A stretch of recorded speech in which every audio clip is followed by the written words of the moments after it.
It seems like I have a controversial opinion. 2024 was one of my favorite film years in the last decade. I truly can't think of a year that has really rivaled this year besides maybe 2019. If you need a refresher, that was the year of Parasite, 1917, Marriage Story, Portrait of a Lady on Fire, and other bangers. I think when it's all said and done, I have about 4 10s. I don't think I've ever had that many 10s in a single year. I usually get this video out earlier in a year, but I really wanted to wait for 2 movies that came out on Christmas: A Complete Unknown and Nosferatu. And let me tell you what, I'm super glad I waited for those movies to come out. One of those films is very high up on the list. I guess you're just gonna have to watch it to figure out which one made it. So let's start at 10.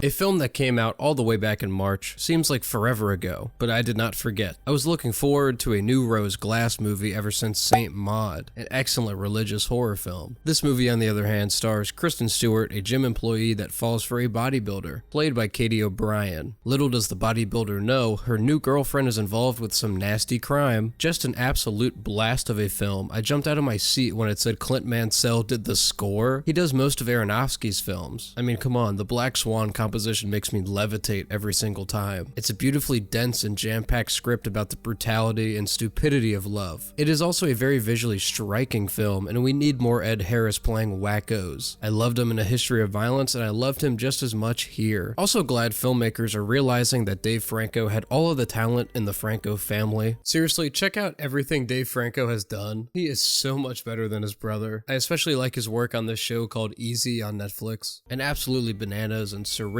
final act that will make your investment in this film worth it.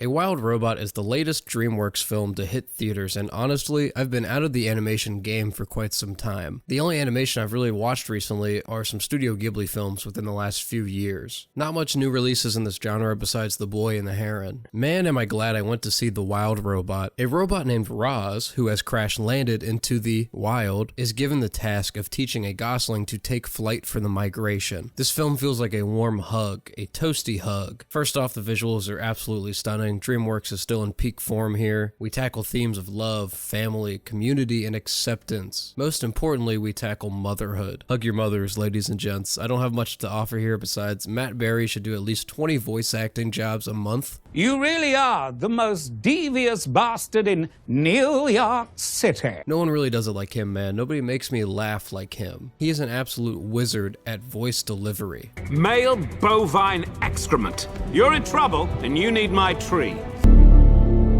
I delayed this video to make sure I watched as many movies as possible. Juror number 2 was one of these movies, and I'm not going to be able to say that word this entire time, just get over that now. Nicholas Hoult plays somebody on the jury that realizes he has a connection to the case. I'll keep it vague. It's an excellent film showcasing a lot of suspense. It tackles a lot of questions like, what is justice? Do the ends justify the means? Can we change? Nicholas Hoult has always been one of my favorite actors, and this film was another reminder of that. The raw emotion he displays, comboed with him portraying an ex-alcoholic, it's just a great performance. This was also the first Eastwood movie I have watched with him behind the camera, and it was honestly such a delight. Toni Collette's also fantastic in this movie, and it's just a great popcorn watch at home. Don't miss it.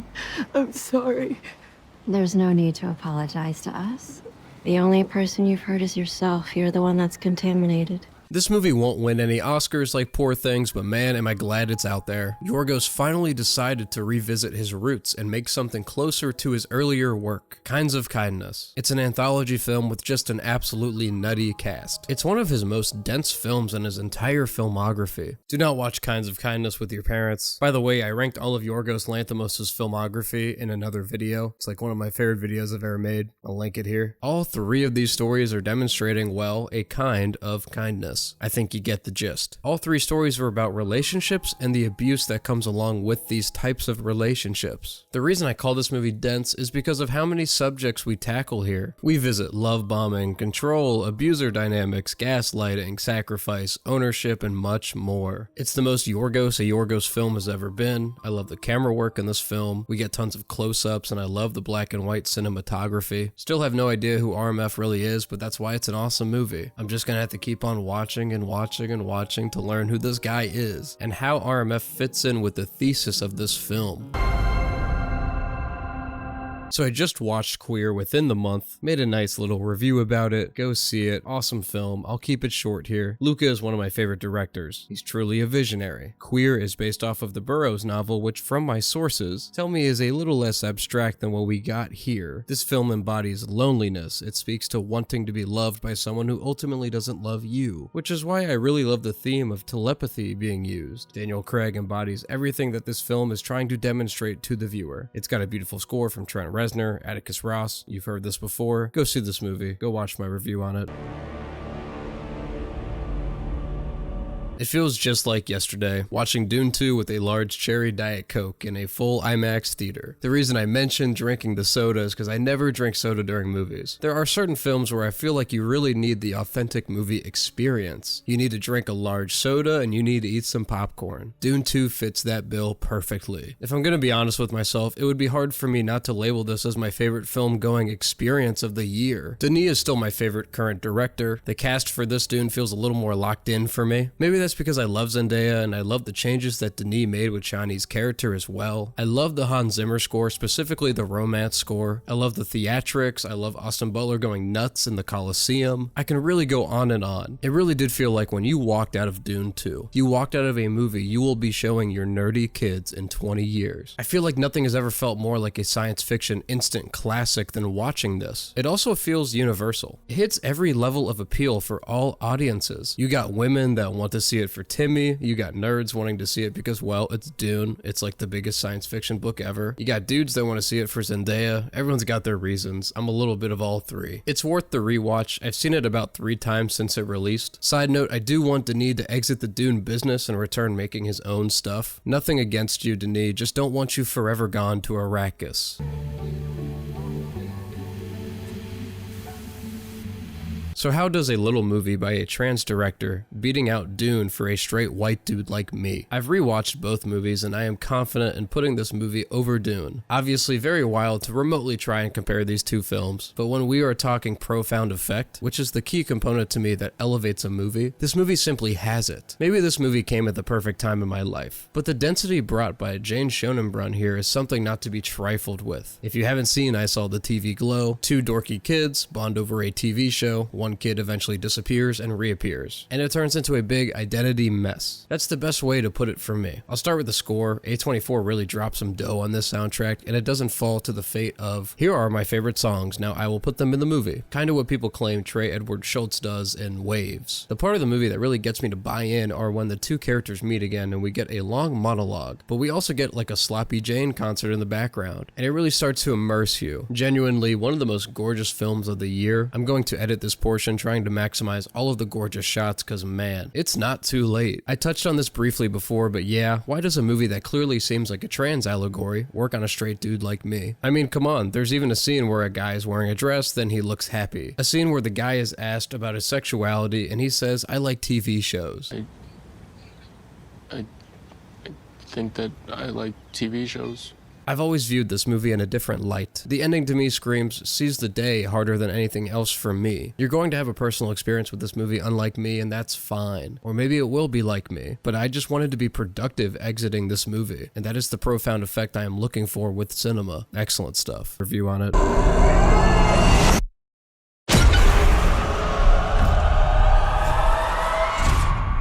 So glad I waited for this movie, man. Nosferatu is the newest Robert Eggers film, based off of the German 1922 silent vampire film. A Robert Eggers film is truly craft. That was my take-home message after watching this film. It's a beautiful film, a mostly blue and gray film, but what I love the most about this film visually comes from 2 aspects: the framing within the frame and the angles used on the medium shots. I also love the use of shadows, and it's always being used as a haunting force. This is like gothic horror Barry Lyndon. Nicholas Hoult gives an excellent performance. Hilarious to think that Harry Styles was going to play this character before. Makes no sense to me. This character was supposed to be a little childlike, a little innocent, trying to make a name for himself and provide for his wife. And the terror on his face when he sees Count Orlok for the first time, man, it makes me buy in. Skarsgård is unrecognizable here as the Count. I love the sound mixing they do behind the voice as well to make him more demonic. But if I'm gonna talk about one thing from this movie, I have to highlight Lily Lily Rose Depp. She was the best part of The Idol when it came out, but man oh man is it hilarious to go from that piece of garbage to an instant gothic horror classic. She convulses, she gets uber depressed, her line delivery is very Shakespearean, she's tortured, she's insane, she showcases her love and her complex feelings, and just murders the entire assignment, okay? I wish this was the type of thing that could win an Oscar beyond cinematography. Eggers is so clearly one of the best 5 directors working today, and he is just one of the most well-researched visionaries we have working today. He always has a moment where he shows me something that legitimately shocks me, and we get a scene like this in Nosferatu as well. It's worth the wait, man.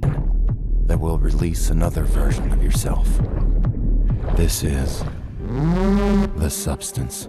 Okay, vibe switch. Let's have some fun. The Substance. Please tell me you've seen The Substance. There is no better time at the movies. I've seen it 3 times now. It gets more fun every time. The Substance is about a celebrity played by Demi Moore who gets canned and takes an experimental drug that poops out a younger version of herself, played by Margaret Qualley, who eventually replaces her at her old job. You have to switch every week, respect the balance, and you'll be okay. It turns into a great piece of commentary on beauty standards, exploitation, sexualization, acceptance. The list goes on and on. People keep comparing this to Cronenberg, and there is one scene specifically that teleports me into The Fly. But I will keep on pounding the drum that this feels way more like a Brian Usna film. The chaotic finish to this movie is something straight out of Society, man, and it's just so much fun. I love the production design behind this film. I love the font. I love this massive, goofy apartment. I really love these performances too, specifically Demi Moore's. I've never really watched her old stuff, but the idea that someone as attractive as her would need the substance kind of proves the point of the film. The scene where she takes it for the first time makes me move, makes me uneasy, it's grotesque, it's hilarious, it's The Substance. It's probably the most fun you'll have this year. If you've watched this in a packed theater, you know the vibes, okay?